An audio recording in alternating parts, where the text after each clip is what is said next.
the Slash Filmcast, the official podcast of slashfilm.com. I'm David Chen, and with me are...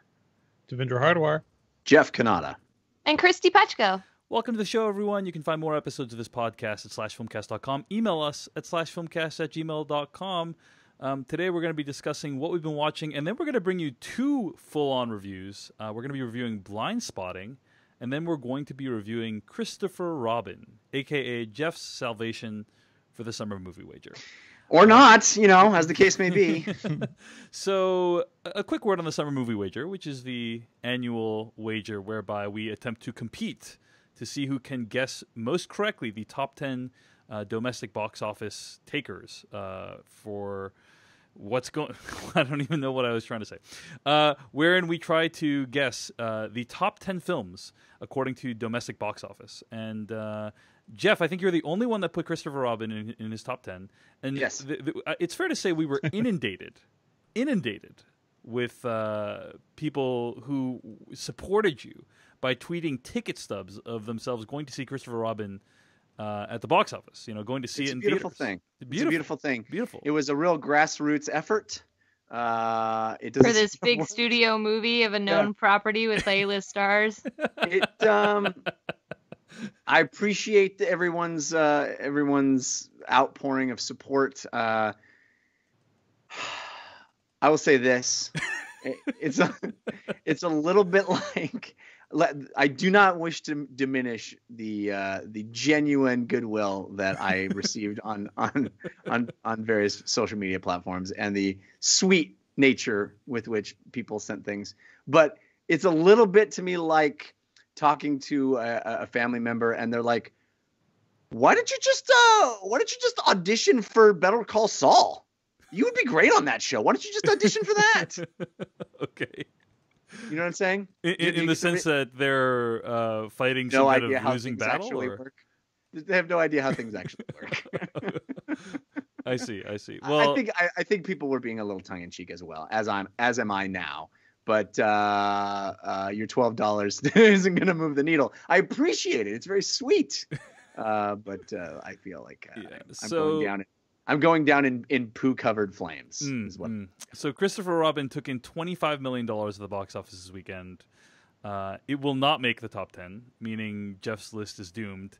And in fact, all eyes right now are on the Meg because Christy Pechko is currently slated to win the summer movie wager unless a movie unseats Mamma Mia 2 as the number 10 movie of 2018 summer. And right now, no movie can do that except for possibly The Meg. I believe in The Meg. It's extremely unlikely that that's going to happen.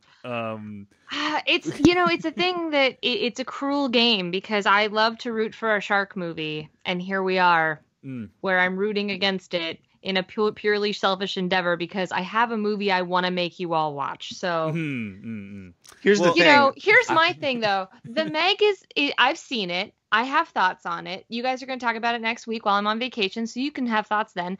But I will say this. You could totally wait a couple of weeks to go see The Meg. It's totally fine. And also, if you have Movie Pass, you should wait a couple of weeks because otherwise you won't be able to. Well, you shouldn't wait a couple of weeks, I think. No, because Movie Pass isn't selling the Meg tickets. Oh, that's right. Not the first 2 weeks. That's right. Good point. Here's the thing, Christy. I am not exaggerating when I say the entire world is rooting for you. Yes. You don't know how serious this is. Yeah. Yes. Everyone who draws breath is rooting for you. I don't know. The hashtag anyone but Chen doesn't feel like it's especially about me. Well, it is now. There is a counter movement in the Slack Filmcast to try and get the Meg into the top 10. Hashtag Save Dave is what's happening there. I don't think that's actually happening. I think that's you under several pseudonyms. I cannot confirm or deny that. Anyway, Shave Den is not subtle.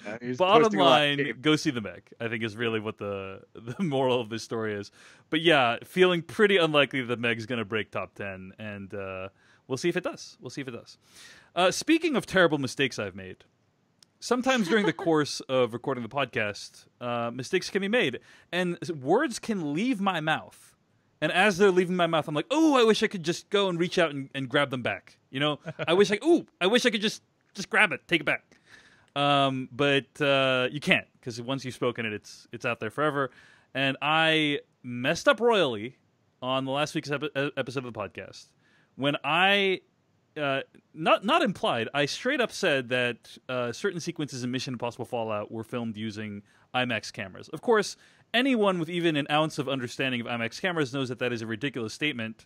Yeah, because they jumped out of a plane with an IMAX camera, Dave. That's what you were saying. Because IMAX cameras are extremely heavy and large, and that is not what they use to film some key sequences in Mission Impossible Fallout. Not only did I say the wrong thing, I corrected Devindra wrongfully, and so of course I'm used to that. there is nothing left for me to do but eat shit on today's episode of the podcast. And so But I do have to say the thing I was going to say during the show before I was so quickly shot down, because then I went off to try to find something to correct it, and then we just kind of went along with the review. Yeah. But it was really cool. It is really cool because they used 8K cameras and they just blew up the image for those shots for Yes. the for the skydiving and some of the helicopter stuff.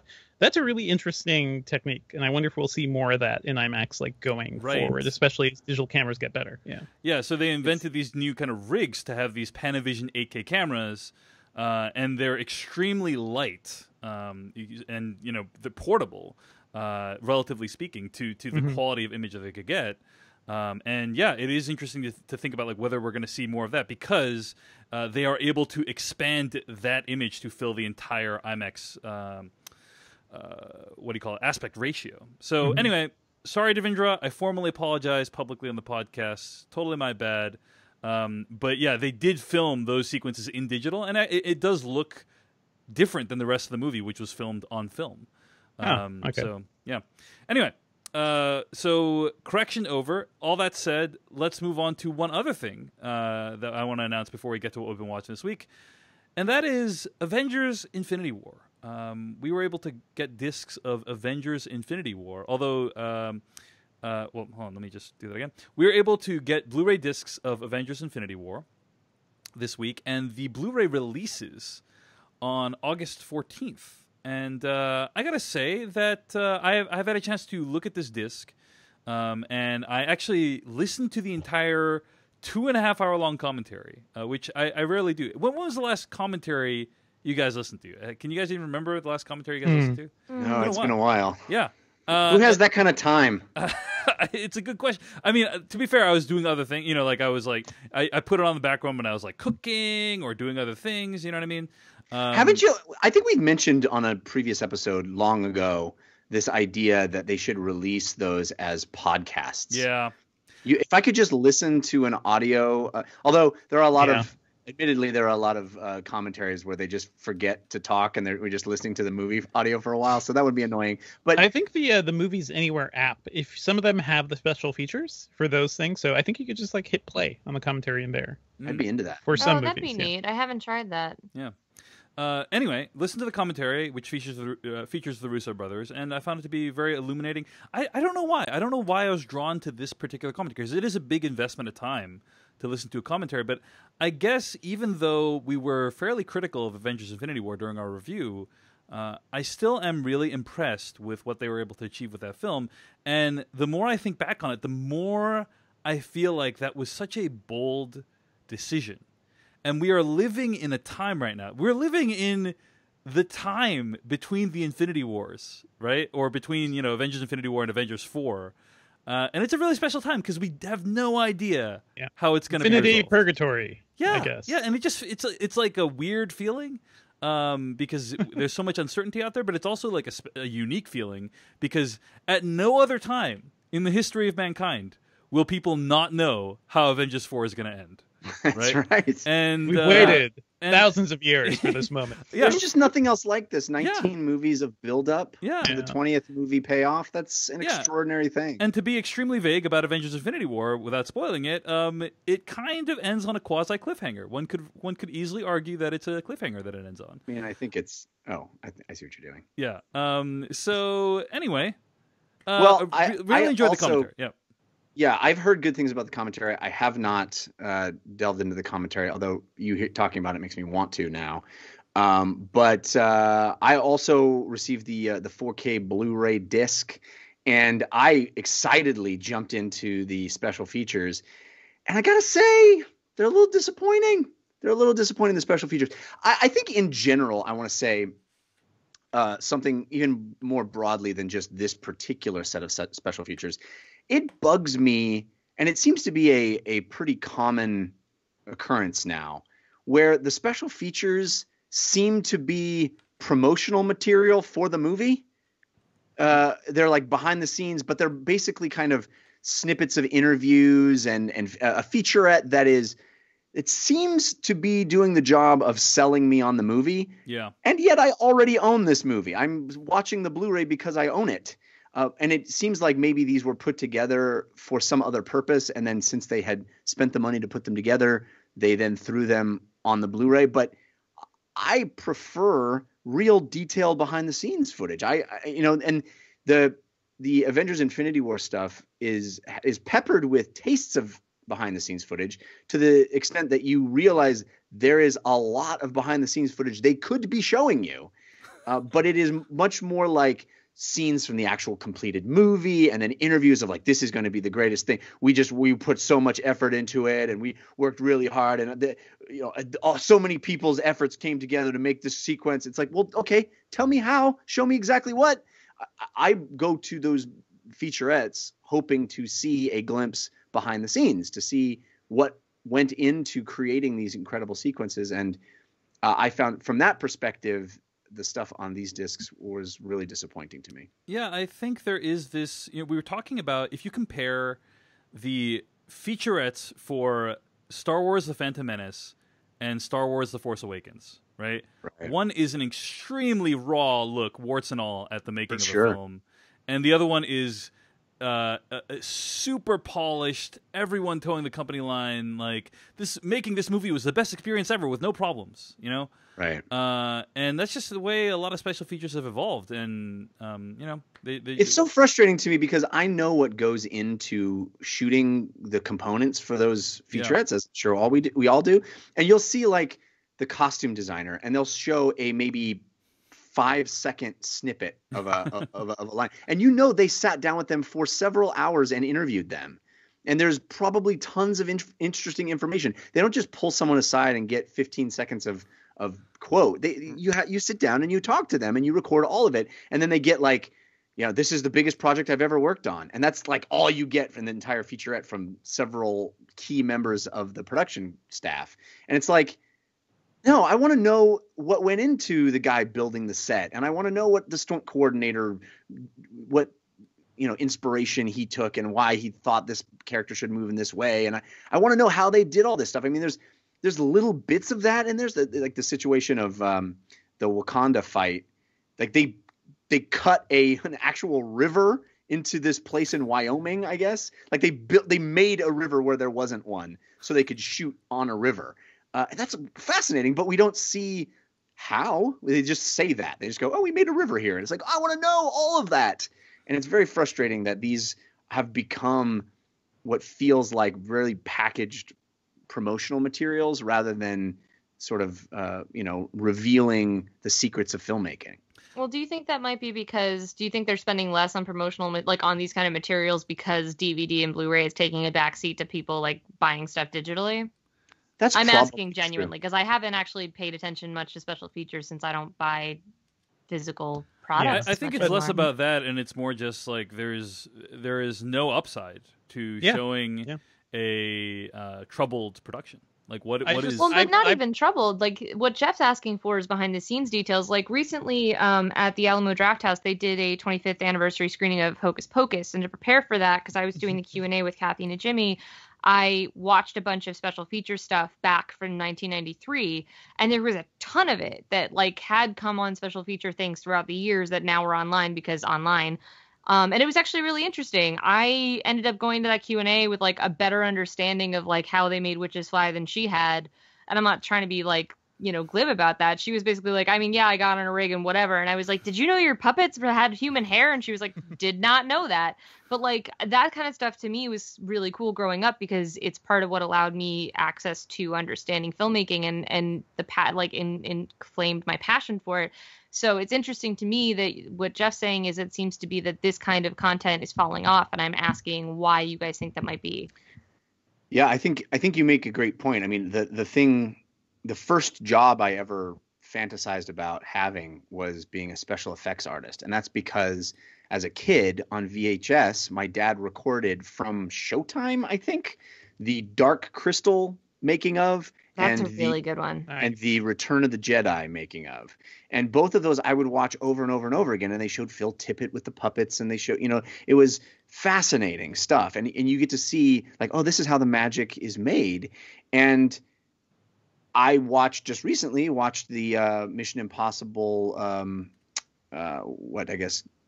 Ghost Protocol was the one with the Dubai building stuff. Yeah.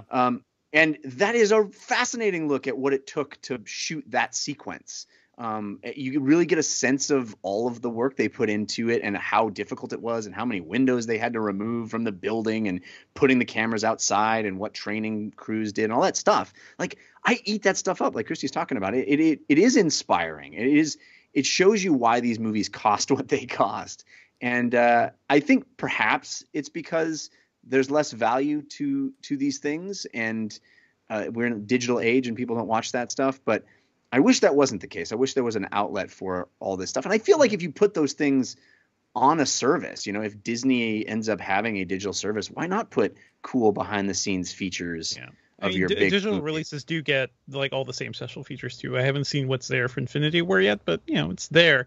I have noticed this trend of worse and worse special features. I just bought You Were Never Really Here, and that thing has 2 quote-unquote special features. One is a 1-minute clip of like red carpet commentary of the director, and then the other is just like photo stills. That's it. Wow, that's ridiculous. That's like early 90s style DVD content. Yeah, and I would have loved to hear so much about how that movie was edited and kind of how they adapted it. A lot of embarrassing stuff out there. Well, Jeff, I'm sorry you had a disappointing experience with the Avengers Infinity War Blu-ray. I will say I think the commentary is great, and I actually think the deleted scenes on the Blu-ray are actually really interesting as well. And the gag reel is lots of fun too. Yeah. So there's some good stuff on there. And after that entire wind-up of how disappointing special features can be, I mean, the movie's great. I love the movie. As of all of us, I certainly am the one who loved the movie, and so yes. Listeners, this Blu-ray can be yours. We are giving away several copies of Avengers Infinity War, which again comes out on Blu-ray on August 14th.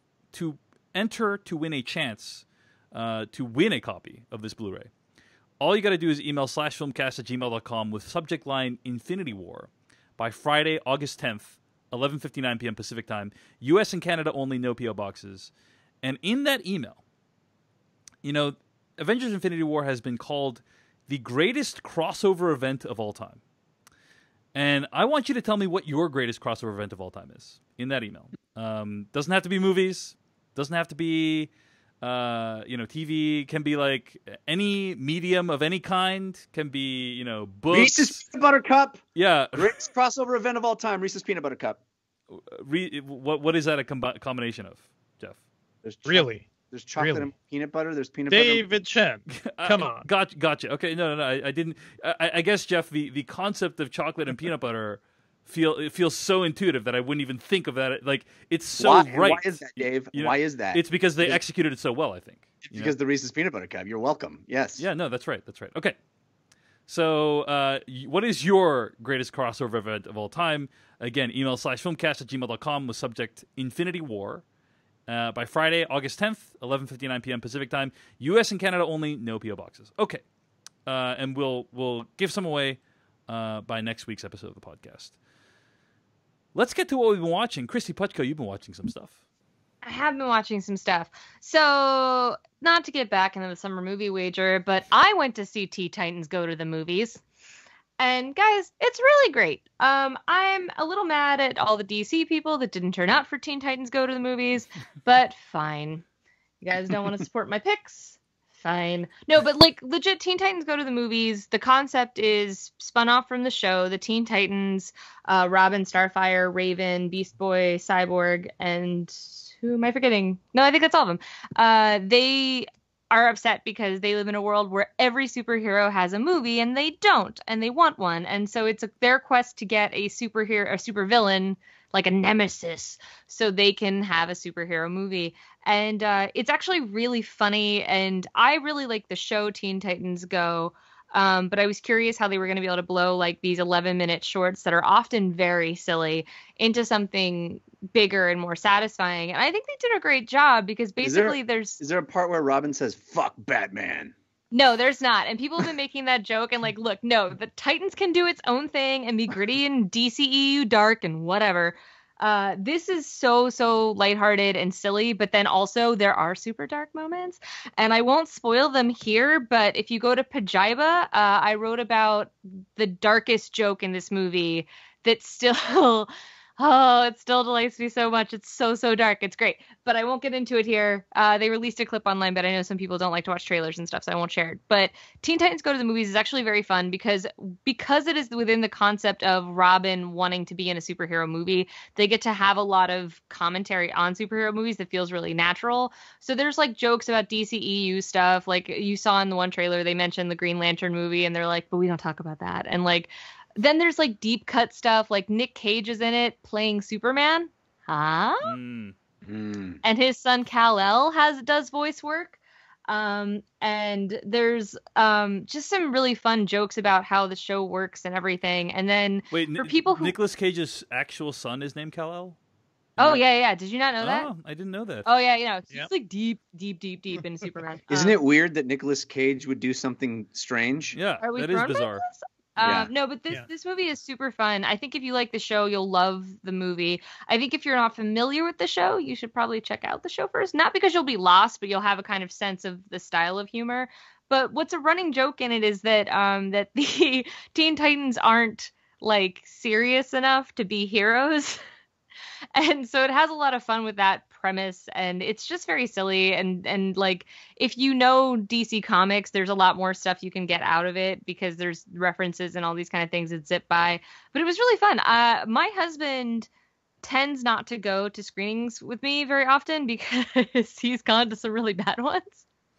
And so usually he's like, what are you seeing this week? And I tell him, and I'm like, do you want to be a +1? And like 90% of the time he's like, nah, pass.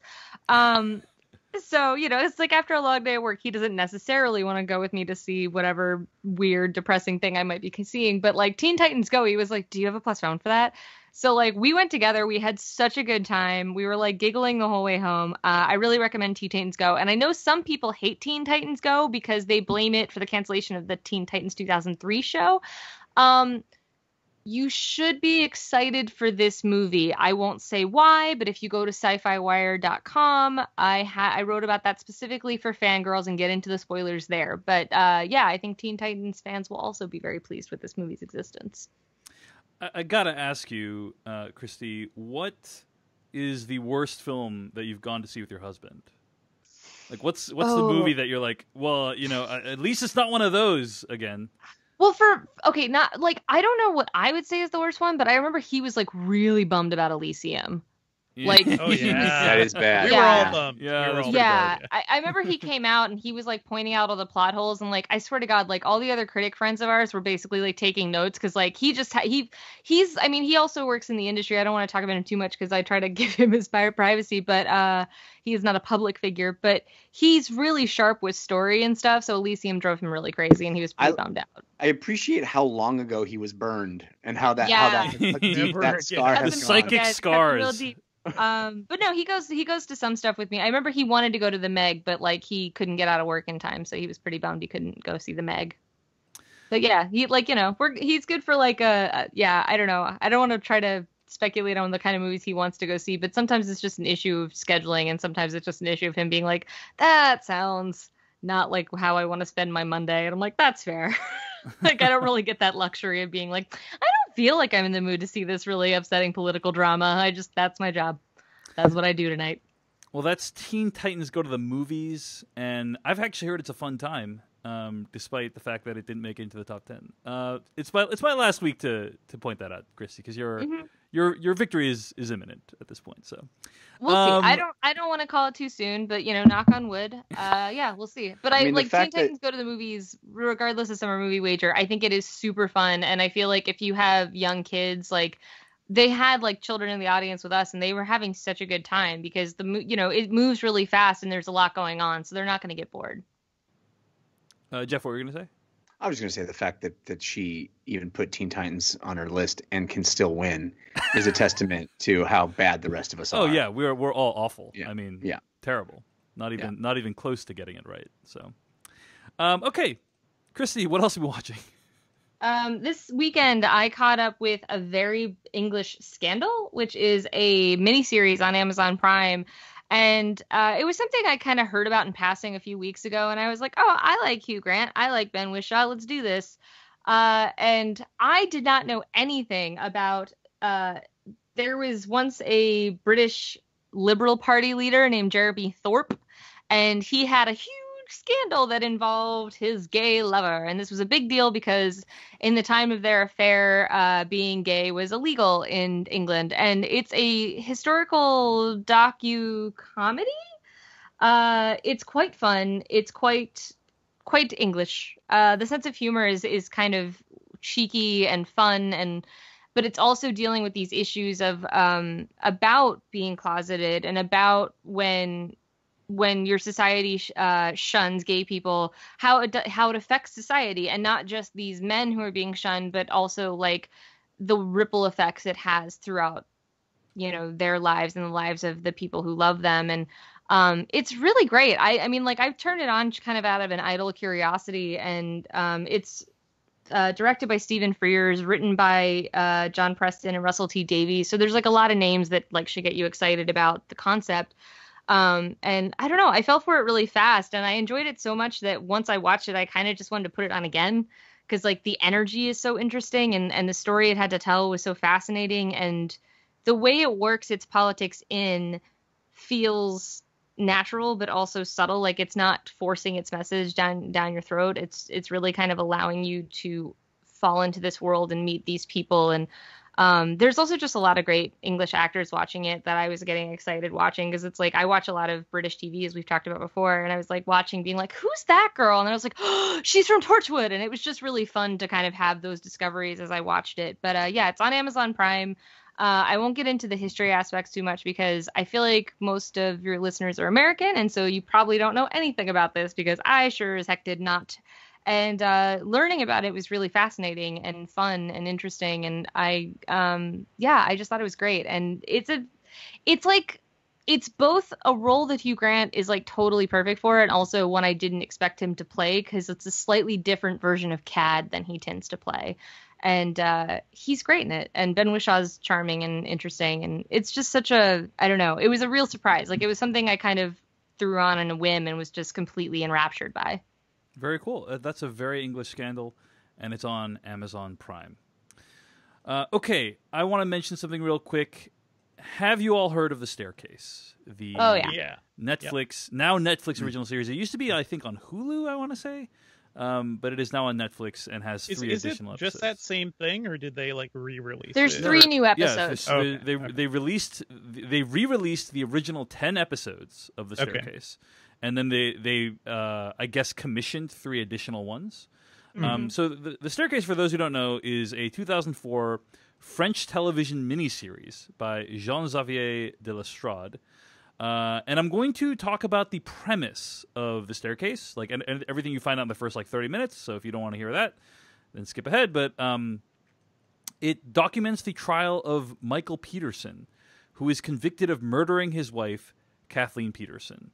And essentially, like, they're hanging out. Michael Peterson and Kathleen Peterson are hanging out one night, and then Kathleen Peterson ends up dead at the bottom of the stairs. There's blood everywhere, and I mean, it looks terrible. It looks clearly like some crime occurred here. And they do show crime scene photos. So heads up to people who are sensitive to that. Yeah, they show a lot of crime scene photos. They show everything that happened. Like, it looks bad. It looks really damning. It does not look like an accident. But Michael Peterson maintains it was an accident. There is no physical proof that he did anything wrong. And that's kind of what the whole documentary. The documentary is about all the stuff that unfolds after that.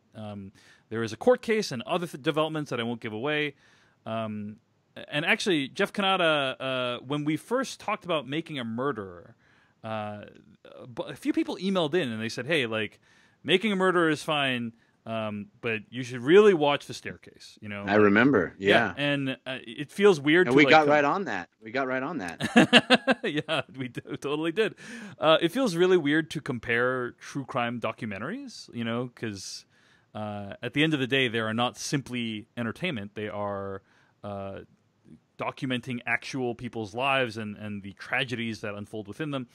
I will say that The Staircase is a really amazing piece of documentary filmmaking.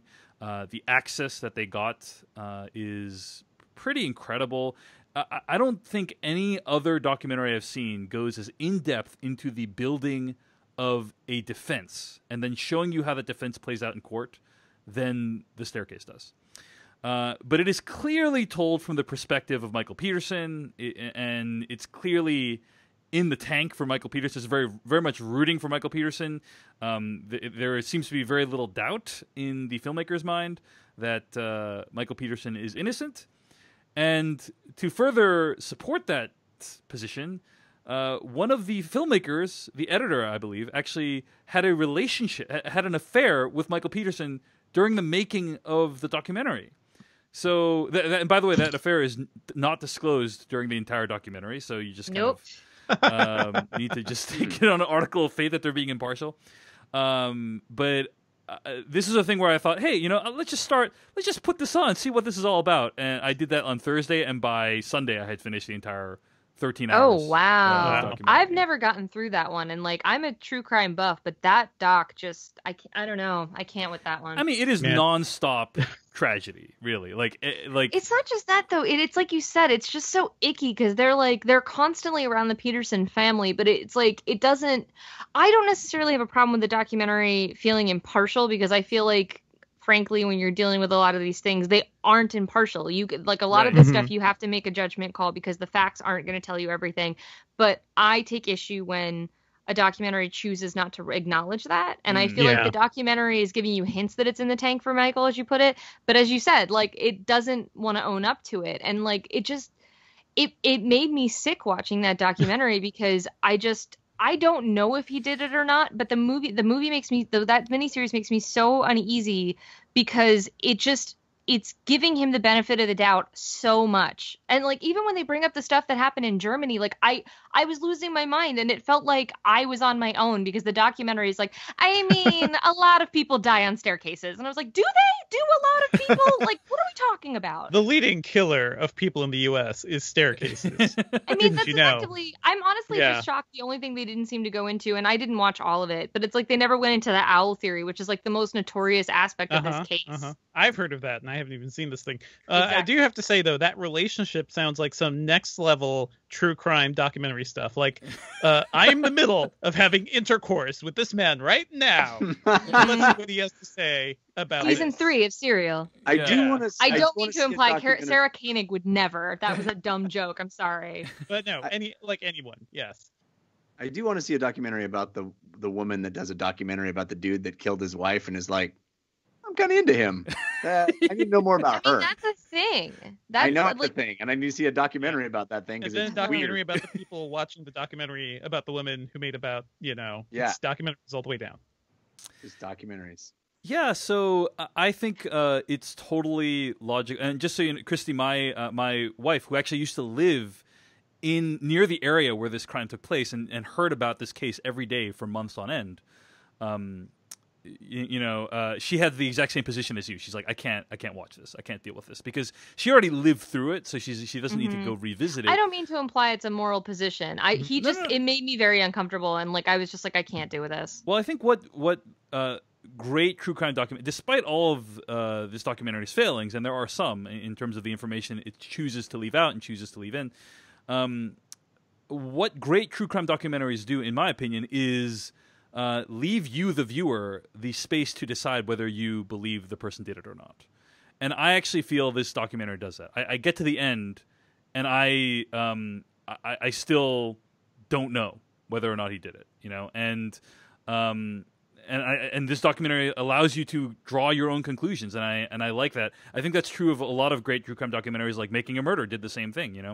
So all that said, I think it's worth checking out, but with the caveats that the filmmakers are certainly entangled with the subject, and the entire thing might gross you out. So that's The Staircase. It's on Netflix, and I do think, by the way, that the additional 3 episodes do not feel opportunistic to me. Like, they don't feel. What I mean by that is, like, it doesn't feel like they had no story and they just dragged it out an additional 3 episodes. Like, there was more story to tell, and the 3 episodes tell that story. So do want to give a shout out to those. So that's The Staircase. Is on Netflix right now. That's what I've been watching this week. Devindra Hardawar, what have you been watching this week? Yeah, a couple of things. So I hurt my back, and that stinks, because when you do that, the only way to really fix it is just to, like, lie down. Yeah, and Devindra, my heart went out for you when I saw those tweets. Like, I have thrown out my back as well. Yeah. Not great. And it is the most depressing experience, because not only are you, like, you have no energy to do things, right? Like, it's not even like you can lie in bed and feel great about life. It's like you just don't even feel like, it's just debilitating. So my heart goes out to you. I hope you heal up soon, dude. It's not great. It's yeah. I would say the worst part was that he threw it out when he saw the odds of Dave Chen winning the summer movie wager. It just knocked So me it was off my literally feet. injury to insult. Yeah, exactly. Nice, Christy. The good thing about laying down all weekend, though, like, I literally just didn't leave the house since Friday, is I was able to catch up on a bunch of TV shows, and one we haven't really mentioned yet is Succession on HBO, and I was fully caught up, and just in time to see the finale last night. And I just have to say, you guys, all of you and our listeners, should be watching Succession. This is a show, like, in broad strokes, it's a show about a media empire family headed up by Brian Cox, who is just like, a titan in media. But he's getting on in the years, and his children are trying to figure out their ways to kind of get themselves into the business and, try to succeed him. This show starts off seeming like it's just another, I don't know what you call it, like, rich people porn type story, like wealth porn or something. And it quickly transforms into something very different. And I think it's really interesting, like, what it does. I gave Billions a shot, a couple years ago, and I hear that show got better over time, but I was never really into, like, how it was. That show was really into the glam of that life, and, bad people being bad people, but also, like, really reveling in it in a way. Whereas this show, this entire family is filled with sociopaths. And what's really interesting is seeing how they all kind of, like, try to survive while not having all the, functions that a normal human being would have. And also being in this weird bubble where, they just don't know what the rest of the world is like, because they are very, very rich, and anything they can do, they can pretty much do anything, as you'll see in this season. At one point, one character says being rich is like a superpower.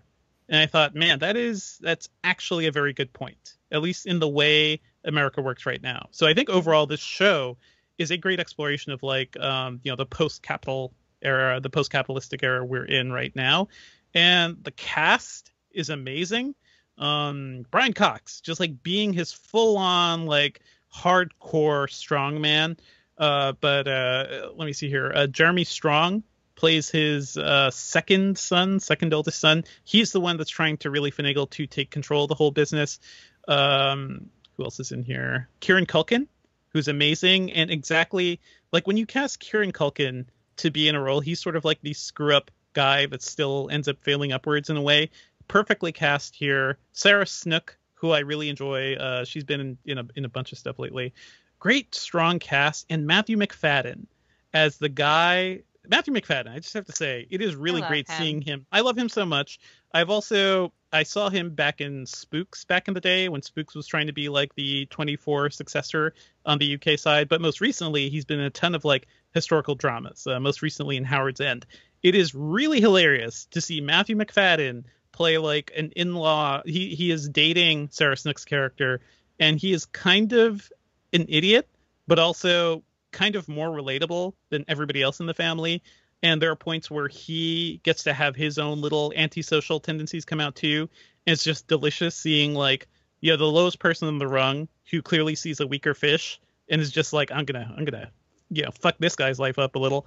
That is so much fun. Like there's so much going on in the show. I think it starts off pretty strong. It feels like the pilot is trying a little too hard with what they're trying to do, but it really matures over time. This is a show that is definitely worth like investing a bunch of time in, and it was created by Jesse Armstrong, who co-wrote Four Lions, also worked on Peep Show back in the day, and love Peep Show. and The Thick of It. So like this is a guy who knows his like political satire, and this show just transforms into being like this wonderfully dark comedy about these severely fucked up people who could just never really be happy, even though they have everything in the world. It's tremendous. Goes places you wouldn't expect. Highly recommended. Oh man, dude, you just, I mean, I've been on the fence about like, should I watch this? But now You should watch this, I'm yeah. definitely going to check it out. But just so much to catch up on. Sharp Objects too. I'm not caught up with Sharp that. Objects. Oh yeah, we haven't talked about that. That's also very good. Yeah. I think we mentioned it. You mentioned it a couple No, weeks yeah, ago. you compared it to like sipping whiskey. Yeah, Yes, I there's watched that. the first episode of Sharp Objects. Was really impressed by it. But yeah, I got to catch up, man. Got to catch up with all this stuff. Gotta catch up. So that's Succession. It's on HBO. Yep, go ahead. Yeah, only 10 episodes. I think it's a pretty easy catch up, but it helps when you have 2 days when you're literally not doing anything else. Yeah. So Devindra's recommendation is throw out your back. Throw out my back. Yeah. I'm actually kind of worried. Like, Devindra, you're about to have a kid. Yeah. Like, I have to be honest. The number one thing I am most worried about if I ever have a kid is not, are they going to grow up to be healthy and are they going to be successful in life and find happiness and fulfillment? It is how destroyed my back is going to be lifting that kid when they're Once little. you're dealing with the kid. Yeah. It is a guarantee. There is no way to put a child into a car seat 400 times without one time destroying your back. Yeah. Mm. Looking forward to all this. That We got one explains of those. a lot about my dad. Yeah. Our parents had it hard. Pretty rough. All right, well, that's I just Succession. remember constantly my dad being like, "My back's out," and I was like, "Oh, that sounds awful." And like, I'm already at the age where I was like, "Why is my back doing this? I think I Yeah. sat funny for a little bit Yeah. today. It's horrible." Well, that's Succession. It's on HBO right now. Devindra, anything else you've been watching? Just real quickly, I saw this movie called MFKZ. Real title, the international title, is Motherfuckers, which is a great title. This is it's a French and Japanese co-production. It's an animated film about kids living in the slums of a city. It's basically like new Los Angeles. And they discover they have superpowers, and it's about this shadowy organization trying to stop them, trying to take control of them and their superpowers and everything. This is a movie that really owes a lot to, I guess, like all sci-fi. Like it owes a lot to Akira, which I also saw recently too on the big screen. Owes a lot to The Matrix and Ghost in the Shell and a bunch of things. It's a gorgeous looking film, not super original, but I think it's definitely worth seeing on the big screen. Has a great score as well. And I also just love this idea of like, the combination of like French geek folks and Japanese, animation folks, like kind of coming together to create this thing. There have been some great French animated films lately. I think April in the Extraordinary World from last year or 2 years ago was fantastic. So I just love. On Netflix now. It's on Netflix. It is worth watching. It's a gorgeous movie. But yeah, I love animation in general, and I thought I'm somebody who cut my teeth on anime since I was a kid, and I just really love seeing like the art form kind of evolve over time, and this this hybrid thing of just like French style and Japanese animation. It's really cool. So definitely worth watching. I think it's going to be in theaters. Think September. I have to double check that, but it's getting released here in the U.S. as MFKZ. And how did you watch it, Devindra? I saw it premiered at the Brooklyn Academy of Music. They do this animation festival every year. I saw it premiere there. Also, good reason to check out what your local theaters are doing, because sometimes you find cool stuff like this. Very cool. That's MFKZ, and apparently it is an awesome combination of French and Japanese styles. Hey, if you are not looking for cool stuff, but looking for cool people for your business, hey, maybe you should try our sponsor, LinkedIn. LinkedIn, everybody knows about LinkedIn. Everybody knows about LinkedIn because everybody uses LinkedIn. 70% of the U.S. workforce is already on LinkedIn.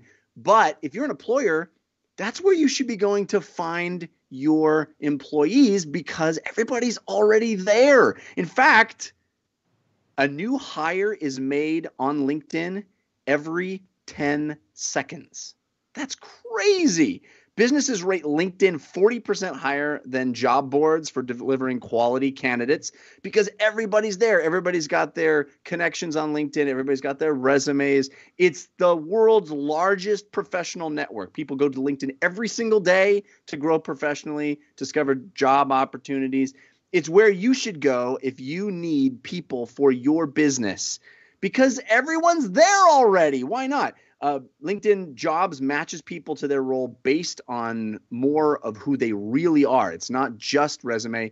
It's an entire social network. They got their skills, their interests, even how open they are to new opportunities. It's pretty great.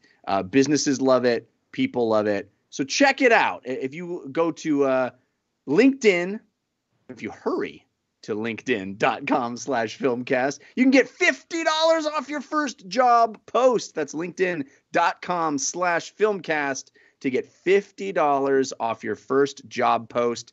Terms and conditions apply. Before we get to our first review of the evening for Blind Spotting, we want to thank all the people who donated to the /Filmcast this week. We got to thank Scott Hughes. Every now and then someone has a donation, like a recurring donation, and then it fails because they cancel their credit card or something like that. And it's so easy at that moment to just be like, who cares about the /Filmcast? Scott Hughes, he got a new credit card, re-upped his donation to us regardless. So really appreciate that, Scott. Thanks also to Donald McCoy for his donation. Thanks to new subscribers at the rate of $2 per month, Ragerland, Dean Promwalful? Nailed it. Michael Passafume, and Jonathan Mills for donating at the rate of $2 per month. If you want to subscribe and support what we do here on the /Filmcast, go to /film.com, use the /Filmcast tab, use the PayPal links on the side of the page, or go to paypal.me/filmcast. That's paypal.me/filmcast. Thanks to everyone who donated. All the support really does mean a lot. Let's get to our review of Blind Spotting.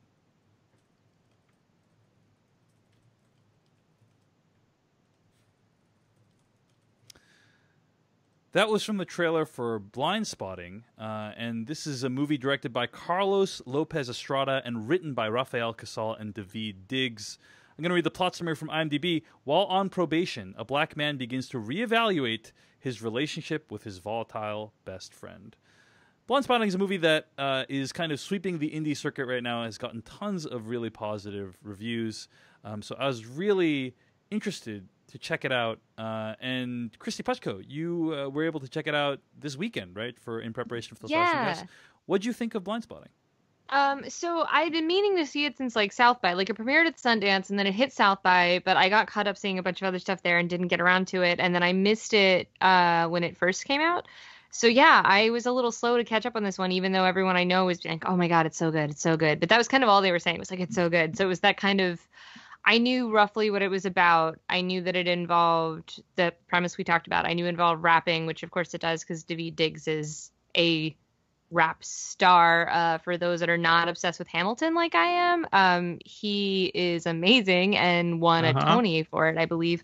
But anyway, I was fascinated and I was like, okay, let's go. And I saw it on Sunday and using MoviePass. So thanks, MoviePass. And I was actually really blown away because it's just, I don't know. It was just, I don't know what I was expecting, but it was more than I was expecting. And there's such humor in it, and there's such levity, but then there are these moments that feel very authentically devastating. And they employ a cliche that we'll talk about in spoilers to set up a sense of tension that grows throughout the film. And I thought it was a really smart play, and it speaks to the politics of what's going on right now in a way that you can't ignore it. And I think it's a really exciting film. I think the performances are amazing. The writing is astounding, and it's so hard hitting. It was phenomenal. I actually was toying with the idea of doing a double feature because I still haven't seen Mamma Mia 2,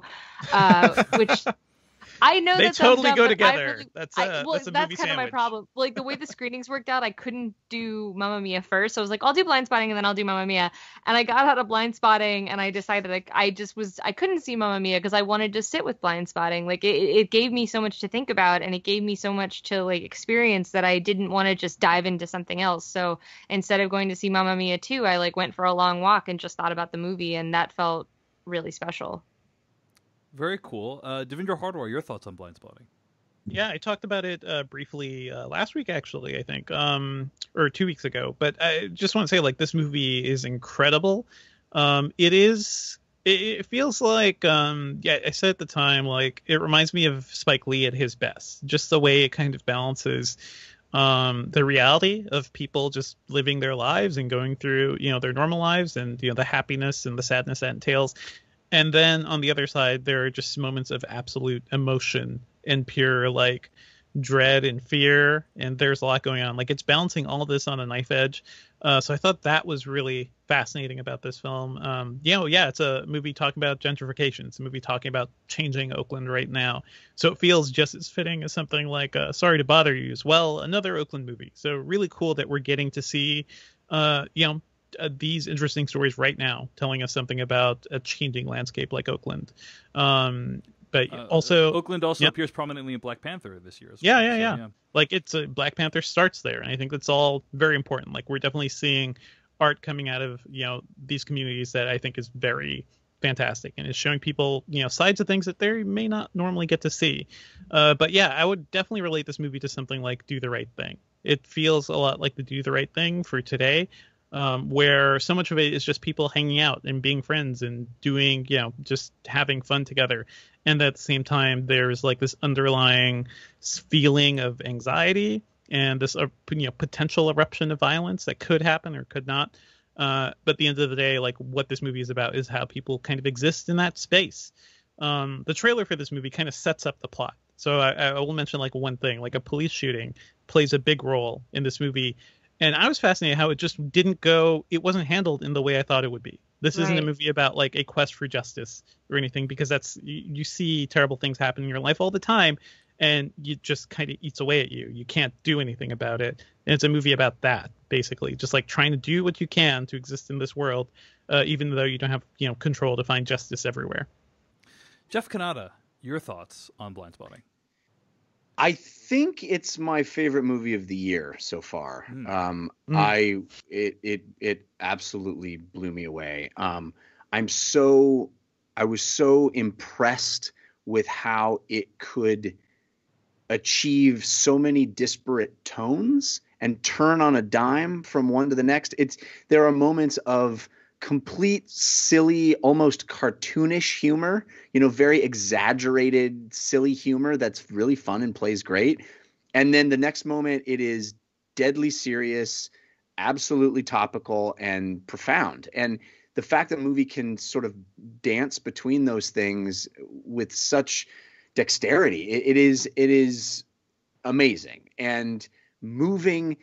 And you're absolutely right, Devendra, I think, with the Do the Right Thing reference. It also feels to me like a Swingers or a Clerks for a new, more socially conscious generation, right? It is that spirit of, like the two guys wrote it so they could be in it. And it in the way those movies are stylized, but also feel like they're a page out of a truth that I know very, very well. This movie feels like that too. Like it's stylized in really fun ways, and yet also feels super grounded in a truth of the moment. The performances are extraordinary. It gets away with things that it shouldn't be able to get away with. It's an incredible film that I found completely moving. And in the same way that sort of Swingers and Clerks and Do the Right Thing are these movies about people that you just want to hang out with, I love that this movie, these characters are so real and so human and have such heart. This movie has so much heart. And I know I raved about Sorry to Bother You. I think this movie, for me, is superior. I mean, they're very different movies, but I think this movie nails the landing in a way that Sorry to Bother You didn't for me. And it has that heart. It isn't sort of, it isn't just about I mean, there's some heart in Sorry to Bother You as well. Maybe it's a bad comparison, but I love the fact that these are about people that I like being around, and one of them just happens to be an ex-convict, right? They're human beings and feel like very well-rounded human beings. We get moments with them that don't really need to be in the movie, but they're just human, wonderful moments. And I mean, I just adore this movie. And so many people we've noted, so many people were talking to me about, I saw Christopher Robin for you this weekend, and I was like, it's nice, but go see Blind Spotting. That's the movie you should be seeing, because more people need to see this movie. It's extraordinary. Yeah, I agree that it's definitely a movie worth seeing. It's really, there's nothing else like it out this year, just in terms of its style and in terms of the tone and the messages it's trying to convey. It's stuffed full of ideas, and it has, as you guys mentioned, a really great cast. The shifting between the tones didn't work quite as well for me as it did for you guys. I think there is this kind of theatricality to the dialogue, right? And that kind of takes it out of the realm of the real for me, which is completely, I think, I don't know if that's what the movie's trying to do, but I don't know that it quite worked as well for me as it did for you guys. But despite that minor nit, I think it's still certainly a movie that's worth watching, and has a lot of stuff that's ultimately what this movie captures for me is this idea of being not in control of how the world perceives you. And not being in control of like how you're perceived by even your friends, and how terrifying and disorienting and frustrating and maddening that can be. I feel like for me that's like what I got out of it. People can welcome to get all sorts of different things out of it, but for me that's what I got out of it, and I felt like it rang very true in that message. And it's difficult to find a movie that really can bring that out, can provoke that emotional response, but this movie did that for me. So I would highly recommend it as well. I agree with pretty much everything you guys have said about it. Anything else before we dive into spoilers for Blind Spotting? I think let's get to it then. Spoilers for Blind Spotting starting right now. In the past, on Twitter, a few times this year, I've talked about some of my favorite movie moments of the year, and I think several people pointed out to me the climax of this movie was one of their favorite movie moments of the year. What did you guys think? Meaning the rap? Yeah, the rap with the police officer. Yeah. It should not work. If you told me on paper that right. The ultimate moment was that this guy was going to rap at someone, I would be like, that's not going to work. That's going to be dumb. That's going to feel goofy. Right. And yet it's extraordinary. It is an electric moment. My body, like when I'm watching it, Jeff, my sensibility is like, this should not work. But right. It should not work. But it is he is so committed to that performance. Mm-hmm. You know what I mean? And the rap itself is so exquisite. Yes, it brought me over to the other side. Like I was like, I don't, part of me's like, I don't feel like they should be working. And then it's like, but it's so it's so raw and like so intense that I'm like, okay, you got me. I could see Dave's head, like everything going on, like tonal inconsistencies. I don't know. Yep. Well, what's also extraordinary is the way that David Diggs performs. Like I'm mostly aware of him from Hamilton, and in Hamilton he plays Thomas Jefferson, and there's a lot of bravado in that performance, and that's kind of what I associate with him. So in this movie, to watch him play a character who is really trying to keep his head down and is not trying to draw attention to himself, it was so interesting to see that switch up and to also see him use rap in a different way because again, it's a different function within this film. And like you see him rap throughout the film, but it begins with him just playing around with Miles. And then it evolves to like when they're taking in that house that clearly like a family lived there and we don't know what happened to them. And he's using that as a moment to like meditate and ponder what's going on in his city, in his home.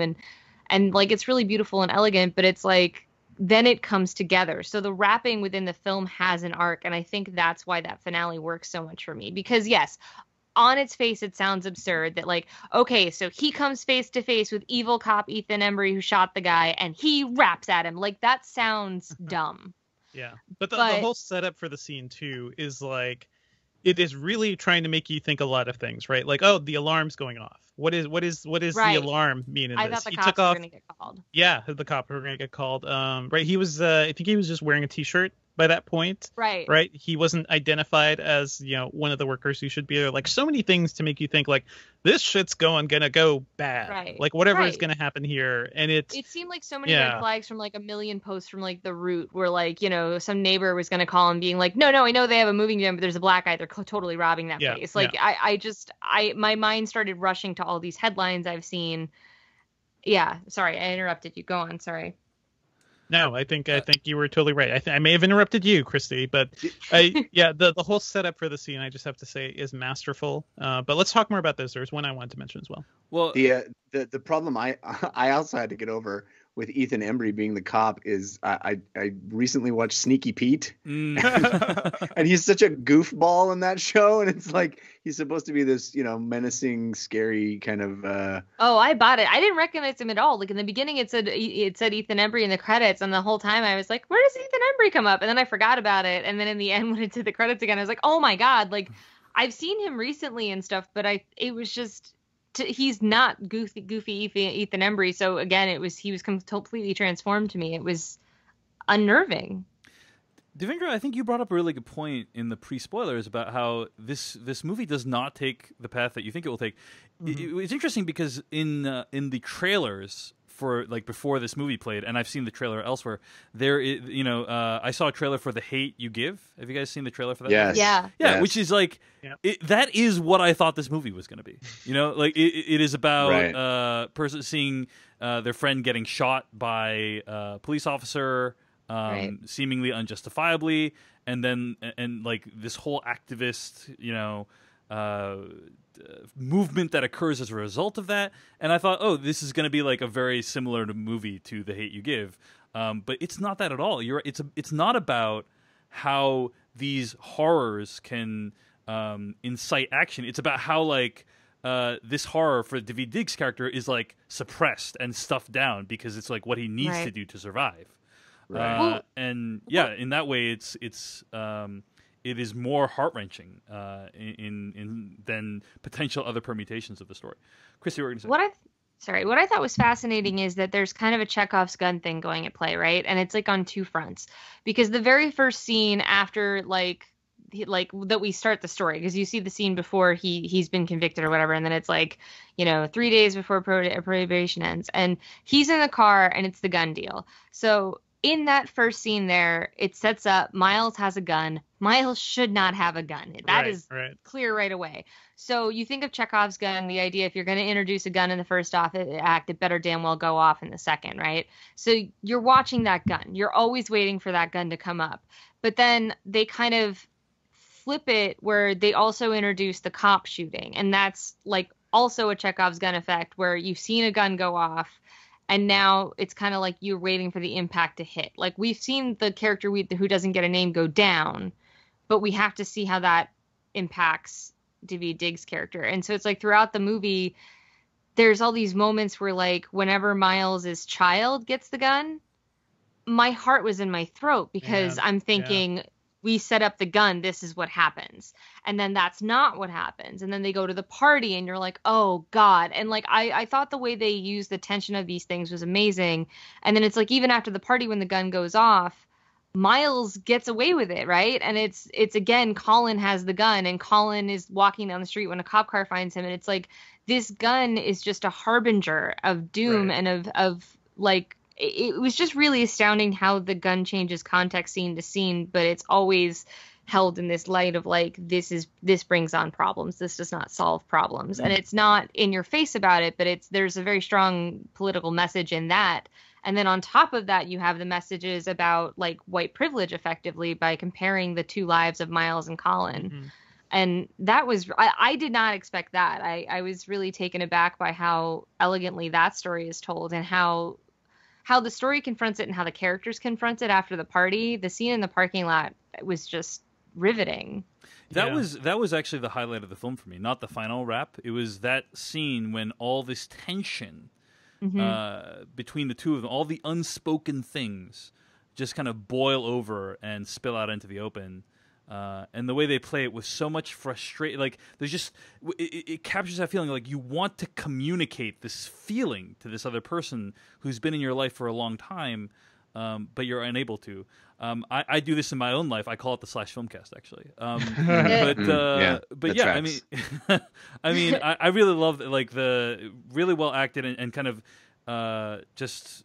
It really gives you empathy for each of those characters when you're in that moment. I gotta say, my favorite part of the movie is the story of what happened and how wonderfully set up all of that is. And the Ant-Man flashback. Yeah, Ant-Man style the flashback. Ant-Man moment. But it's so. I mean, I don't think it's a riff on that. No, I'm being. Glib. It's just a great flashback. Yeah, it is. But what I love about it is we have this big mystery of what is his crime, right? There's a question there through the whole movie. What is his crime? What is his crime? What is his crime? And he's avoiding it. He's talking about it's looming ever larger in his, in the relationship that he has with his ex-girlfriend, all of that stuff. And then the way it's revealed is it's so out of nowhere in this moment, and it's done in such a fun way, like, oh, this is awesome, which is completely undermining all of the doom and gloom that we have, it's been laden with throughout the entire film. I just thought that was such a brilliant flourish of, we're going to make this the most fun thing ever. Well, it starts fun. It certainly doesn't end fun. Like, I love that flashback because it starts off like, oh man, like you were that dude and this crazy story and like regaling all of this, and like you're really with it, right? You're really with the guy is Utkarsh Budkar, who he was in Mini Project and a bunch of things. I love that whole sequence of people just like relaying this crazy night they had. Right. But the like what starts off fun like is the horror that kind of that starts to like dawn on you as you realize like, okay, this guy is on fire. He's really bloody right now. This is not going to end well for poor Colin. And it's one of those things, right? It is just the look at a bad decision, a dumb decision. Even if you think you were right, you were in the right to like punch this dude for being a dick. At the end of the day, like you will get punished for it. And certainly like, they just mentioned they throw away like how badly it was. Like that guy was in he was in the hospital for a week. I think he was in a coma for a week or something. Like it is much more brutal than I think we expected to. So I like the way that it's both introduced as a fun flashback, and then it's quickly like, oh no, this isn't fun. This is just like a very bad decision, and you paid the price for it. After that point though, like seeing how much Colin basically took the jail sentence for Miles to help his friend out, I definitely saw Miles in another light too. It was like, man, you need a better friend. Like this is, I understand you grew up with this kid, but man, he is ruining your life. And I think one of the fascinating things about this movie is how they don't really reconcile. Like they have the fight, they have that great conversation in the warehouse, but it's the next day after the whole police standoff, it is them just joking around again. I hope that, they both learn from something from this experience. But at the end of the day, like Miles seems like somebody who has no impulse control. And those sorts of people are just like, if you're friends with them, they will fuck up your life. Right. Before we get too far away from that moment that started this conversation, I just want to say that I think it's another example of how this movie seems to be able to get away with things that shouldn't work on paper. Like the idea of the guy, guys who just happen to be there that day walk into the place of work when he happens to be with it standing right. It's like, that shouldn't work. That shouldn't be a thing that plays. I should go, that's a dumb way to reveal but this movie gets away with it. And I think this movie, it's a credit to how well it's all constructed that it does work. Mm-hmm. Christy, what were you going to say in response to Devindra's point? Well, I was what I think is interesting with Miles is like, we get to see how Miles, like he calls him out in the parking lot. Miles doesn't have to deal with consequences because frankly his skin color protects him. And like now that the neighborhood's being gentrified, kind of even more so because he can easily be mistaken for a hipster, which is what happens at the party, and which rankles him so intensely. And I get it. I do.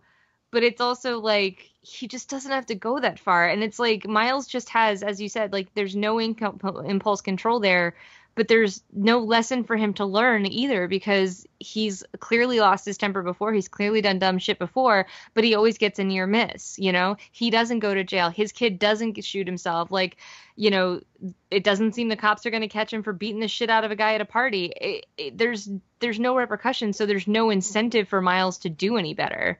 And like poor Colin, like he screwed up horribly once. And now it seems like his frustration is no matter what he does, it doesn't seem to matter anyway. Like he's trying to get his life back on track with Val. And I think the first half of the movie we're supposed to be frustrated with her. Like, why is she giving him such a hard time? Why wouldn't she visit him in prison? And then as Devindra hinted at the end of that flashback, you totally get why. And like, the scene where they talk on the phone and he says, "When you look at me, will you always see the fight first?" So cool. It literally took my breath away. It's such a raw moment, and to be able to see them both on screen and living in that moment instead of it being a shot reverse shot, it's literally a split screen. A split screen. So smartly done, I think. Yeah, and it's like, they pull off stuff like split screens have been passé for so long, and yet they work really well in this movie. And I thought it's so hard to talk about gentrification in a way of balance, and it's so hard to talk about privilege in a way of balance where it doesn't sound like you're either lecturing or accusing someone. And I think that this movie manages to talk about both those things with a real elegance, but also a real entertainment value and a real humor. So like that flashback, you're kind of lured in by the fun and by the flow of it. And the same thing with like, Miles's bullshit raps whenever the slang he spins to sell boats or old hair products or whatever. Like, you're lured in with the style and then the substance hits you and it just carries you. Like, I was just really struck by how strong this movie is because, like I said, people kept telling me it was good, but no one was getting into the specifics. So it was a surprise. And it's really cool when you have my job and you can still be surprised by a movie, even after people have been talking about it for literally months. Indeed. And Devindra, I wanted to say one thing about what you said about like whether they changed by the end. I did get the impression that they had changed. I got the impression that they'd both gone through this entire thing. Shane Black once said this thing about how when he was doing press for The Nice Guys, and he said when you're watching a movie that takes place over the course of like 1 week or two, you are watching the most important week of that character's life.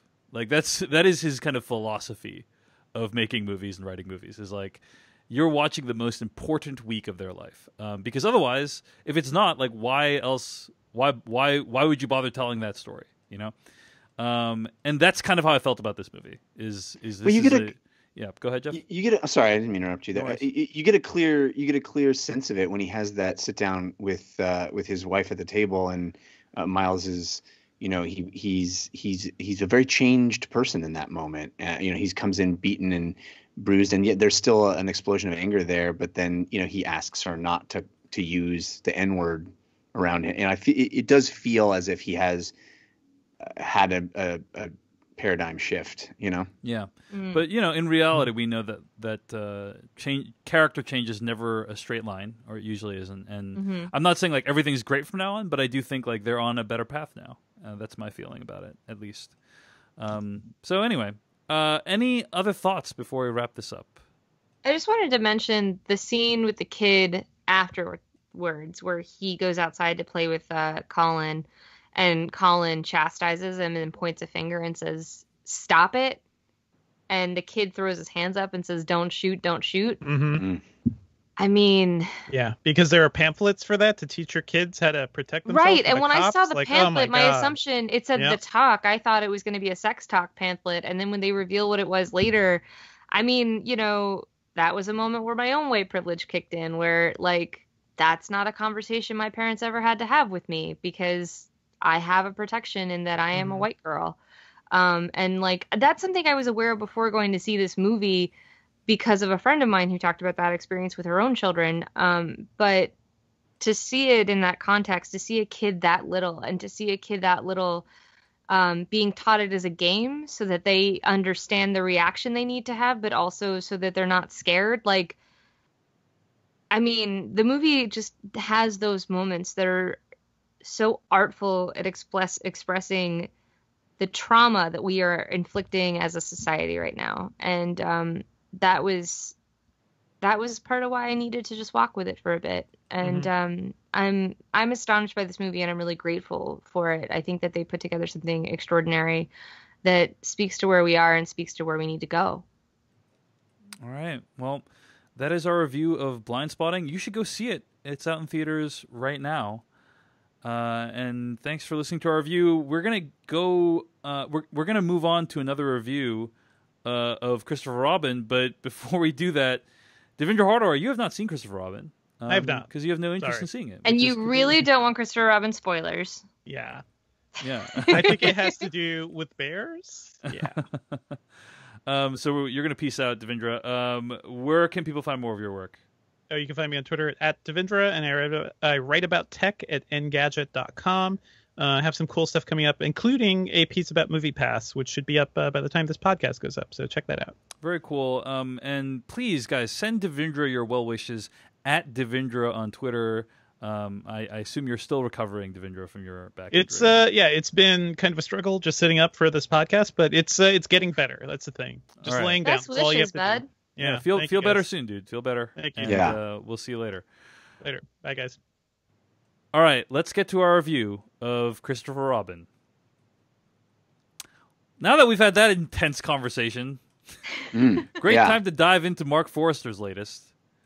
Okay, so I think the only question here is, do we want a non-spoiler section? Because we're already at an hour and 15 minutes into this episode.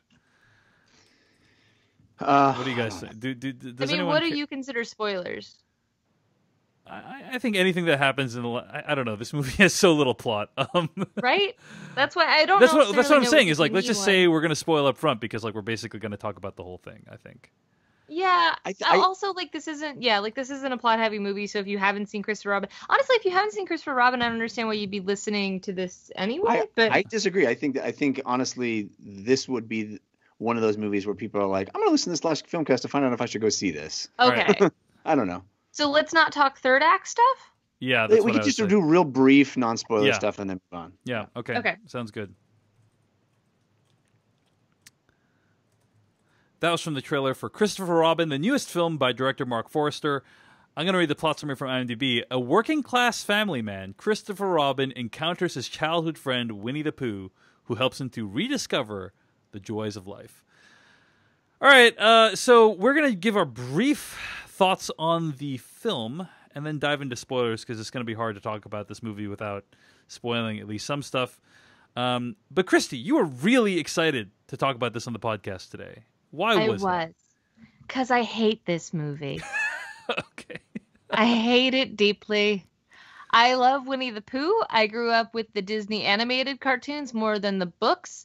But I loved Pooh's kind of jaunty tales. I loved how he didn't seem too bothered by anything. I loved him getting stuck in walls. I loved his songs. I love the 2011 movie that didn't do very well but is enchanting. The hand-drawn animation, right? You're talking about, right? It's beautiful. Yeah, it was really lovely. But this movie has concerned me for a time.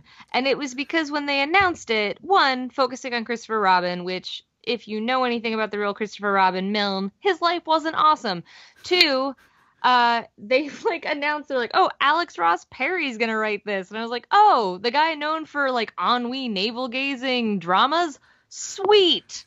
Then they hire Mark Forster, who like I was like, so it's gonna be like they're Finding Neverland. That's what we're going for, and like all of this made me steadily more concerned. They hire Tom McCarthy to clean up the script. They hire, I think, what is her name, Allison? I want to say Shoemaker. Did I remember that? Schroeder, Allison Schroeder from Hidden Figures. And to me, both of those hires on the script seem to suggest that they're trying to kind of like get a little more heart in there, because those people are known more for like things that are kind of depressing but also inspiring. And I was just like, oh, I'm not gonna like this, am I? And then it's like when the designs came out, just what are these designs? Why does, like, I understand the drive to want it to be photoreal, and you're thinking, oh, but if they're toys and of the era and blah blah blah, they should be like raggedy and stuff like that. But to me, Pooh and his friends in this movie look like they can wander off into like It or an Annabelle sequel. Like, they're creepy looking. And I actually think most of the creatures look fine, but Pooh himself looks really, really worn. You know, like really worn out. I think his mouth is just too small. It is. I think the mouth is part of it. He looks in rough shape. He looks in rough shape. If you look at the posters, they are all very vividly colored, like they're in a cartoon. If in the movie, they are not. Everything has like a gray pall over it for like the first hour, and like it's watching very washed it, out, I was. Yeah, I was just bummed. I was just like it's as if they hired a bunch of Eeyores to make this movie. And like, look, I love Eeyore, but you need the balance. You need some Tigger, you need some energy. And this movie is just such like, it's so dour for the first hour that like it hits one point, which I guess we can talk about in spoiler. No, I'll just say it. There's a point where Christopher Robin screams at Pooh for a while, and I was like, I wanted to leave. If I did not have to like sit there and watch that movie for my job, I would have walked out, because like there's enough terrible stuff going on right now in the world. I do not need a full-grown man yelling at Pooh Bear. Like, how dare you, sir? So yeah, no, I hate this movie. All right, Jeff Kanata. Well, this is going to go well. So Jeff loves it. No, I didn't love it. I thought it was delightful. I didn't love it. I think the third act is clunky and abrupt and poorly executed. I think we'll talk about that in spoilers. I think the third act is straight up bad, but I liked most of this movie. I had a lovely time.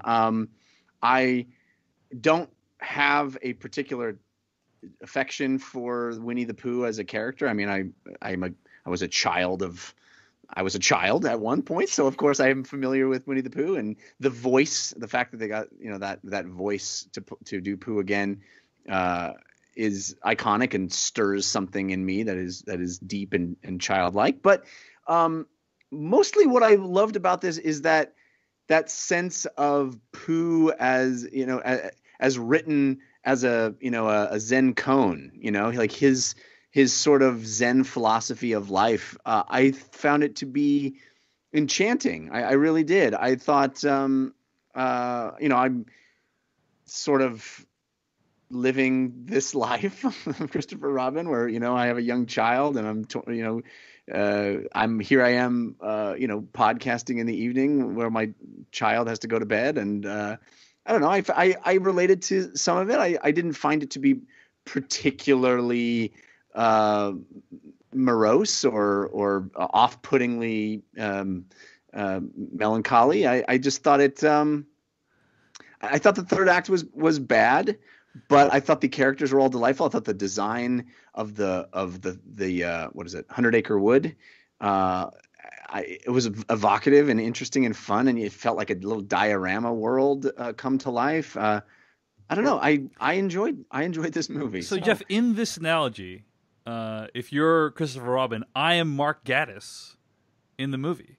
I'm the one forcing you to do things away from your children, right? Indeed, you are, and but at least you're actually working too, and you're not. No, I was golfing. I was going to make that point. You're golfing as I toil away. I think this movie was really. You often take credit for my work. I think this movie is really weird, guys. Yeah. I think it really is very weird. And I think the first 15 minutes is so relentlessly depressing that it's unclear to me if the movie can ever fully recover from it. I mean, just again, this is like first 15 minutes, so I feel like we can just say this. They basically murder A.A. Milne in the opening, which is really a bold choice. But someone pointed out to me that he is not playing Christopher Robin Milne, even though the movie is called Christopher Robin. He has poo, and like he has like some incidences that also occurred in his life. Not the death of A.A. Milne, that didn't happen until Christopher was in his 30s, but like, you know, going to boarding school, and he had a wife and he had one daughter and he served in the military and all this kind of stuff. Robin is supposed to be his last name, is what someone pointed out to me. So it's Christopher Robin.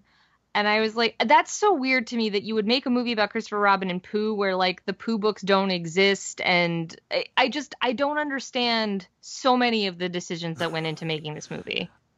So I think the, again, opening is pretty brutal. But here's the thing. Ultimately, this message, it feels extremely similar to like the Toy Story movies to me, right?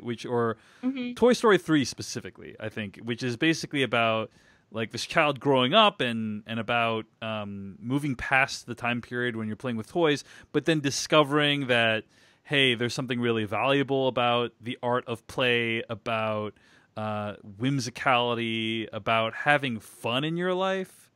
You know, Jeff, when was the last time you had some fun in your life? Right. Not since I started working for you. Yeah, I know. Seriously, it's all been downhill since then. Yeah. And I did not know what I was opening up when I suggested we review this. You know, so I think I don't even think it's fun necessarily. It's more like purposelessness.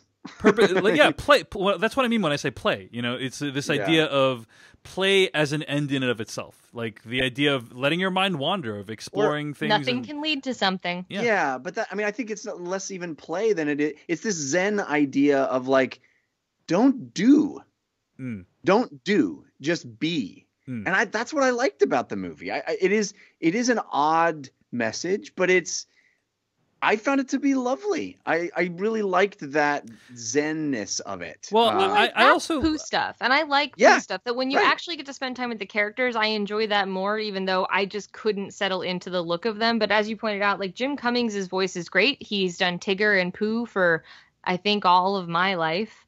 And so to hear his voice in those characters is wonderful. And the other characters that they bring in like Brad Garrett and Peter Capaldi and plug in some people to fill out the other voices. They're not so much imitations, but they are true to the spirit of those characters. And all of that stuff I liked. What I have issue with is I don't understand why when you have this collection of wonderful characters and you have all these lovely stories you could tell, you choose a new story centered on like a midlife crisis having workaholic who has a wife he barely pays attention to and a daughter that he refers to as if she's a business associate. Like, I just don't get why that's the story you're trying to sell to families. There is literally a paperwork montage in this movie. Well, again, in the movie's defense, I think, which is not a movie I really want to defend, I think this idea of like rediscovering this part of yourself that you'd forgotten long ago, that was less concerned with the challenges and everyday drudgery of the world. That part really resonated with me. I got to say, it did get a little bit dusty. These moments that Christopher Robin spends with Pooh, I did get a little bit verklempt, as they say. So I would say I'm probably in the middle, in between you two in terms of your opinions on the movie. But there's a little bit more to discuss. Why don't we do that? Go ahead, Jeff. One thing I just want to say, just in case it's unclear to anybody, I promise I do not have a dog in this fight that has anything to do with the Sunday movie wager. I didn't go into this movie wanting to like it because of that. I'm being very honest with how I feel about it. I did not love it. I did think it was a pretty positive experience, but it is a majorly flawed film and not one that I'm advocating for simply because of the movie wager. So I just want to put that out there. Yeah, that didn't even occur to me, Jeff. But it's weirdly, this movie has become associated with me among our audience. So that's fair enough. You have become its champion, whether you wanted to or not. Indeed. All right, let's get to spoilers for Christopher Robin starting right now. So I feel like this movie turns into a horror film in the last third. Because the entire movie, right? Go ahead, sorry. The entire movie, you never see anyone interact with the stuffed animals, right? Right. Because and when Christopher Robin is like, "Hey, shh, don't talk to the other people," my assumption was that Pooh is in his head, right? Like, That's what I love about this movie, because every other movie like this, he would be the only one that could see them, right? Or his daughter would be able to magically see them too, because she's still childlike. But I love the fact that this movie straight up says these are fucking alive. Yeah. They are alive, and they're creatures that we have never known in the world before. And they live, and you have to fucking reconcile that. Well, it's like he doesn't. What I find odd is like that's kind of just played for laughs and not. I don't know. That's so strange to me that he's basically like, just stay still because I don't want to deal with it. Like, I don't know. But every person they encounter has this like moment of like existential crisis because they just saw a living being that has never existed before. The metaphysical implications. This movie opens a Pandora's box of metaphysical. Like, so does that mean like all stuffed animals are alive? Do you know what I mean? Like. I don't think so. Also, can all animals talk? Because rabbit and owl talk. Right. So I think that what this movie is claiming is that there is a portal through which you can enter another world where stuffed creatures exist and interact with talking real creatures, and that those have gained access to our world at various times in through history. And one of these times, they interacted with more than just one young boy. They interacted with a whole cavalcade of characters and caused chaos in Sussex. Yeah. Yeah. Well, so but to get to Dave's point about it being like a horror movie, the part where they go find the girl in the tennis court, like that is. I mean, like, I'm waiting for someone, as soon as this hits DVD, I'm waiting for a bunch of those, like, horror trailers to come out, because it's just like, she's like, who's there? And then the ball rolls out to her menacingly. It's so weird. And, like, that's, like, the design of this is so confounding to me. But, like, and the third act has a lot of problems, and I do not understand how you should give everyone paid vacations makes any sense as a solution to their budget problem. Correct, yeah. But I at least liked that there's like a rollicking adventure to be had in the third act. Like, finally we're getting some energy. Finally we're getting to do something other than watch Christopher Robin berate and yell at Pooh more times. Like, that was just such a bummer. And then like, even like, just like when he's like, just quietly, and then Pooh's just looking out a window going, house. I was like, this design is creeping me out. Like, I laughed. That was funny though. That's a funny scene where he's like, the you do it beats quieter? are funny. Yeah, the beats are funny, but it's just like the look of the characters. They're not cute to me. They are creepy. Like, it looks like a Forgotten Puppet Master scene or something. Like, and they put so much effort in. And the other thing that drives me crazy is that, like, we've had Paddington.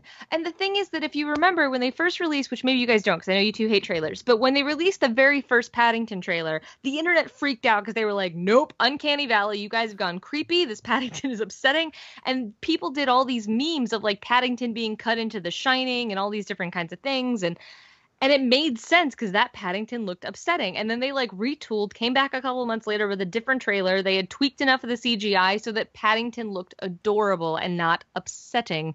And like, I don't understand how Disney presumably saw that and then went with this design. And I understand some people like this design. I find this design unnerving and it upsets me. I just want a cute, cuddly Pooh. And like, this bear, it looks like something that would be possessed in an episode of Paranormal Witness. I get what you're saying, but I also think you're overstating it. I get that you feel very strongly about it, but I didn't get that impression. And I think there are plenty of people who can find these characters to be not menacing and creeping. I mean, say what you will, Christy. Whatever they were trying to do, they really went for it.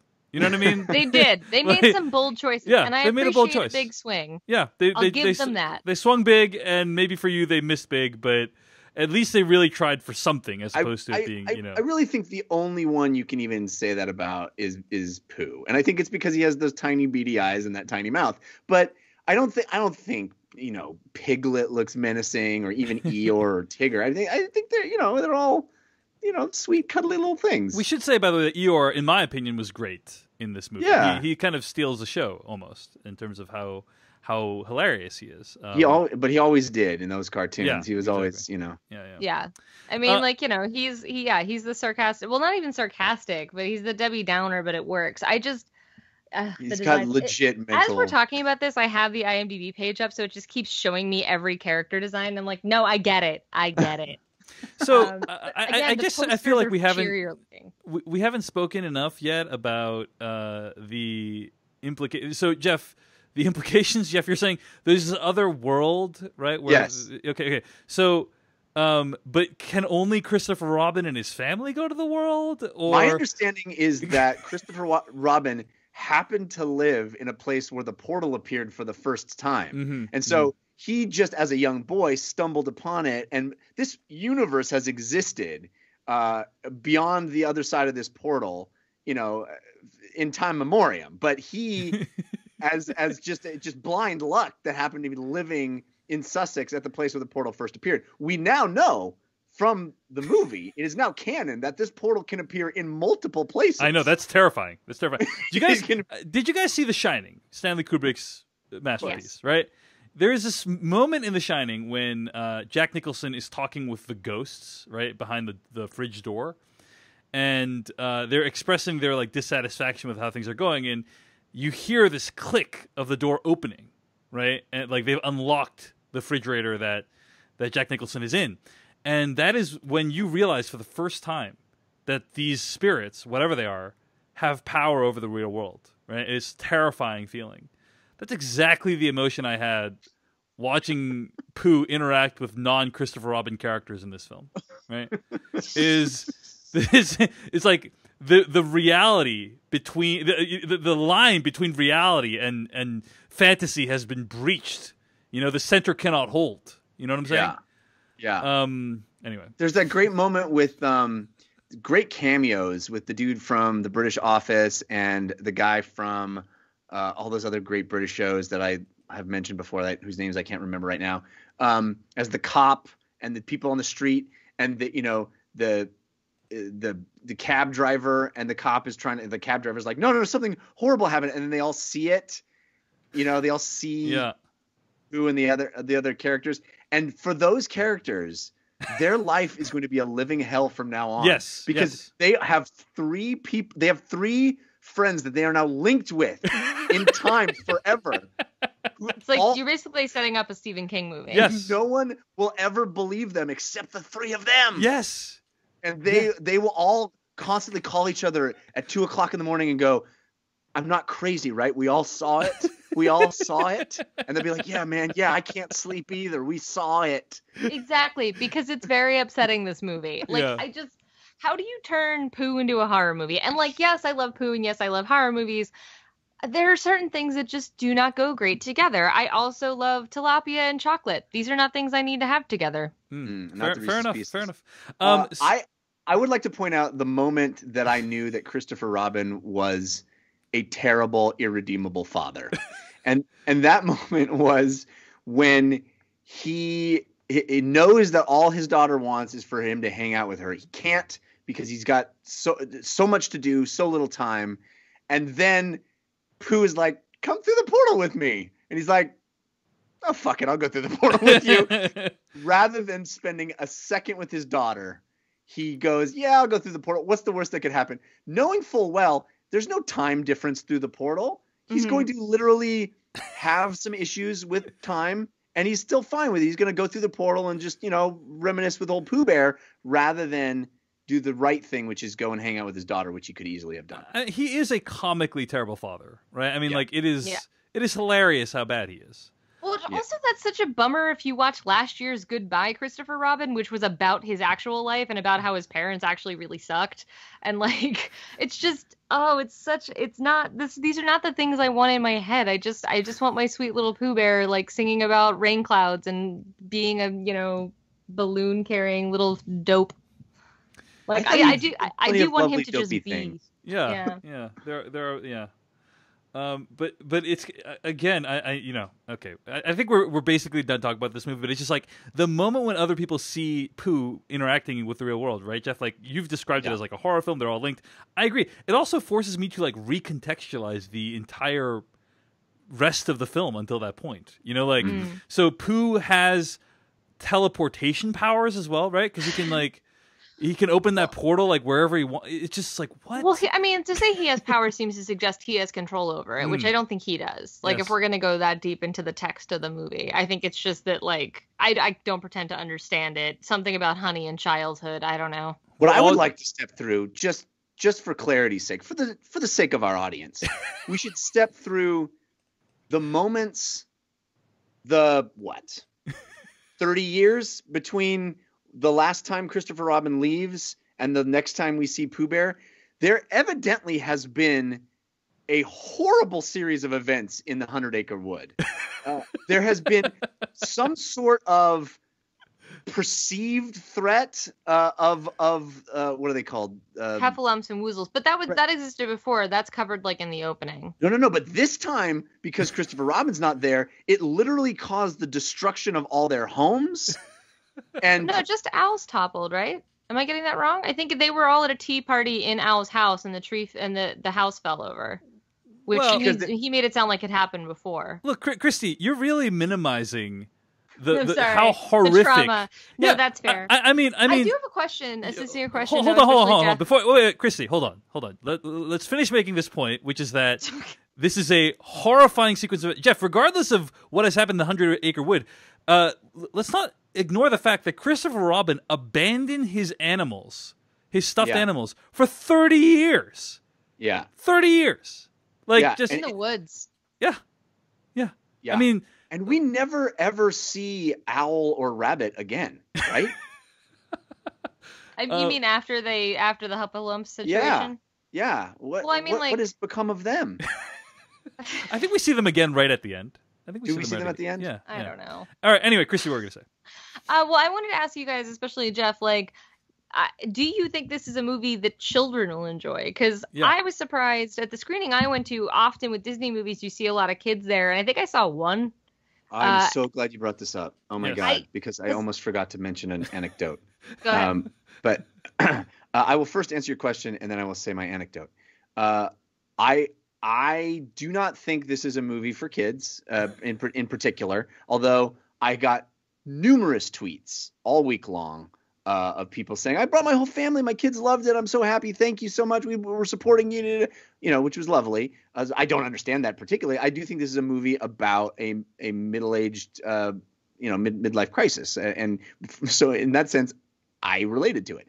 And that brings me to my anecdote, which is, as many of our listeners know, I have 2 children under 2 years old right now, and it is living hell. And I watched. I went to a late show because that's the only time I can go to the movies now after my children have gone to sleep and my wife is mercifully trying to get some sleep before they wake up screaming.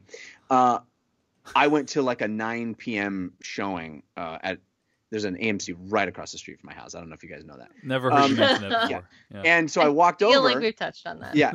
And I'm sitting there, and I want you to understand, I'm not exaggerating this when I say to you, a husband and wife walked in with what I can only describe as a newborn child. I have very, very recent experience with this because my daughter just turned 3 months old. This child was younger than my daughter. Okay. And my jaw fell open because I thought, who does this? There's no universe in which that child is going to survive through this movie. There's the audacity of these people to bring a newborn child into this theater. Why are we not all as one voice standing up and saying, no, get out of here. Boo to you, family. How dare you bring a newborn into a movie? A 2-hour movie, a newborn? My child can't last 5 minutes without screaming her head off. I couldn't believe what I was witnessing. And they sat directly in the row in front of me. And so through the entire beginning of the movie, I was like the first 2 minutes. I'm like, here we go. That kid's as soon as this music comes on, that kid's going to start screaming. And what are they going to do? Are they going to walk out with it? Are they going to stand and do the right thing and leave? I'm not kidding to you guys. This was a newborn child. And the woman like rocked back and forth with it and held it and nuzzled it. It didn't make a peep.